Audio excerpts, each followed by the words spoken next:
A New Mexico congresswoman has introduced a bill that would offer temporary asylum to Canadians protesting vaccine mandates as the Freedom Convoy clears out.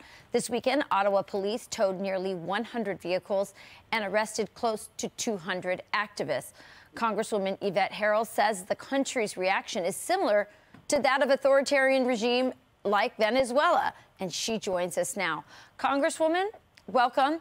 I couldn't agree with you more. In fact, I just interviewed somebody who was an eyewitness there at the convoy protest and said that he believes that they are using police brutality to incite and provoke the truckers in order to justify this crackdown on their rights to protest and oppose the government.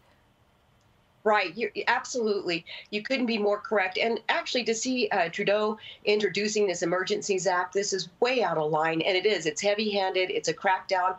And issues like this do not deserve or warrant what he's trying to do. And they haven't invoked something this serious since World War I, World War II. And truly, this is an attack on those who want to peacefully protest and protect, really, at the end of the day, our freedom. So you're offering asylum. What does that look like? Or your bill will? Yeah. So the language in the bill is offering temporary asylum, just as we do political asylum for those from Venezuela and other countries. And what it would do is let's give them asylum. Let's protect them from their heavy-handed government. This is ridiculous to see their bank accounts being frozen, their assets being frozen. It makes no sense. But let's provide temporary asylum until their government will stop using this Emergencies Act and threatening these peaceful protesters. Yeah, you know, it is so similar to what you see in Cuba, in Russia, and especially in China. And you mentioned the financial warfare that is being waged against not just the truckers, but anyone who wants to send a donation. They're being threatened with their livelihood. And as you said, they're using these emergency powers that they say are temporary, but we never know how temporary they are.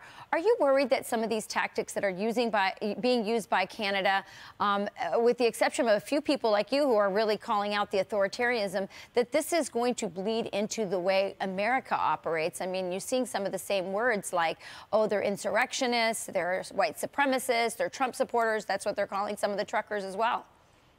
I do. And that's why I think it's so important that we stand for freedom. I mean, you know, and I know freedom isn't free, but is so precious, and we have to stand for it. And we need to send a message that we are not going to accept this regime type government, not in Canada, not in America, because these are peaceful protests. And it doesn't matter what side of the issue you are on. The fact that we have always been a nation, and so is Canada, of a country that can peaceful protest, that we can gather. And if we let the government get away with this, this is coming to a country near you, and we have to stand for freedom at this point. Congresswoman, thank you so much for bringing this issue to light and for introducing this bill that hopefully will help the truckers and bring more attention to the really authoritarian and Cuba, Venezuela-like tactics of the Canadian government. Thank you, Congresswoman. Always a pleasure to have you.